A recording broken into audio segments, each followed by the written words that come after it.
ನಿಮ್ ಬೆಂಗಳೂರು ಒಂದ್ರಲ್ಲಿ ನೀವು ಬದುಕಿದ್ರೆ ಸಾಕು, ಇಡೀ ಜಗತ್ತನ್ನೇ ಗೆದ್ಕೊಂಡ್ ಬರ್ತೀರಾ ನೀವು. ನಮ್ ಬೆಂಗಳೂರು ಅಂದ್ರೆ ಹಂಗೆ ಅಂತ ಅಂದ್ಬಿಟ್ಟು ನಮ್ ಬೆಂಗಳೂರು ಬಗ್ಗೆ ತುಂಬಾ ಹೆಮ್ಮೆ ಇದೆ. ಇಲ್ಲಿ ನೀವ್ ಎಂತವ್ರಾದ್ರೂ ಬನ್ನಿ, ನೀವ್ ಎಂತ ಫಾರಿನರ್ ಆದ್ರೂ ಆಗಿರ್ಲಿ, ನೀವು ಡಾಲರ್ಸ್ ನ ಕನ್ವರ್ಟ್ ಮಾಡಿ ನೀವು ಇಲ್ಲಿ ಆರಾಮಾಗಿ ಬದುಕ್ತಿದ್ದೀರಾ. ಬೇಡ, ನೀವು 0 ಇಂದ ಬನ್ನಿ. ನಿಮ್ ಬಸ್ ಸ್ಟ್ಯಾಂಡ್ ಅಲ್ಲಿ ನಿಂತ್ಕೊಂಡು ಸುಮ್ಮನೆ ಒಂದು ಡ್ರಾಪ್ ಹಾಕ್ಸ್ಕೊಳ್ಳಿ ಸಾಕು ಬೆಂಗಳೂರಿಗೆ. ನೀವು ಕೆಂಗೇರಿ ಇಳಿದ್ ಬಿಡಿ, ಇಲ್ಲ ಮೆಜೆಸ್ಟಿಕ್ ಅಲ್ಲಿ ಇಡೀ ಸಾಕು. ನಿಮ್ಗೆ ಅಲ್ಲಿ ಮೆಜೆಸ್ಟಿಕ್ ಅಲ್ಲೇ ಎಷ್ಟೊಂದು ಪ್ರಪಂಚ ನೋಡ್ಬಿಡ್ತೀರಾ. ಕರೆಕ್ಟ್, ಪ್ರಪಂಚ ನೋಡೋದ್ರ ಜೊತೆ ನೀವು ಬದುಕ್ತೀರಾ ಕೂಡ. ಯಾಕೆ ಎಲ್ಲರೂ ಬೆಂಗಳೂರು ಬೆಂಗಳೂರು ಬೆಂಗಳೂರು? ಬಿಕಾಸ್ ಇಲ್ಲಿ ನಿಮಗೆ ಫ್ಲಡ್ ಅನ್ನೋ ಭಯ ಇಲ್ಲ. ನಿಮ್ಮ ಊರುಗಳಲ್ಲಿ ನೀವು ಫ್ಲಡ್ಡು ಅದು ಇದು ಅಂತೆಲ್ಲ ಭಯ ಪಟ್ಕೊಂಡಿರ್ತೀರ. ಎಲ್ಲಿ ಯಾವಾಗ ಅರ್ಥಬೇಕಾಗುತ್ತೋ, ಅಥವಾ ಯಾವಾಗ ಎಲ್ಲಿ ಯಾವ ಮಣ್ಣು ಕುಸಿಯುತ್ತೋ, ಎಲ್ಲಿ ಯಾವ ಬೆಟ್ಟ ಕುಸಿಯುತ್ತೋ ಅಂತೆಲ್ಲ ಭಯ. ಇಲ್ಲಿ ಯಾವ ಭಯ ಇಲ್ಲ, ಒಂದದು.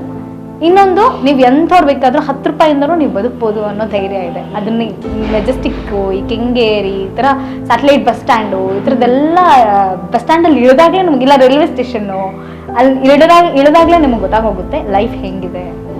ನೀವೆಲ್ಲ ರೀತಿ ಜನನೂ ಬದುಕ್ಬೋದು ಇಲ್ಲಿ. So happy. ನನ್ಗೆ ಎಷ್ಟು ಪ್ರೌಡ್ ನಾನು ಬೆಂಗಳೂರಿಯನ್ ಅಂತ ಹೇಳ್ಕೊಳಕ್ಕೆ. ಅಂದರೆ ಬೆಂಗಳೂರು ಬಗ್ಗೆ ಯಾರಾದರೂ ಮಾತಾಡಿದ್ರೆ ಸಿಟ್ಟು ಬಂದ್ಬಿಡುತ್ತೆ ನನಗೆ.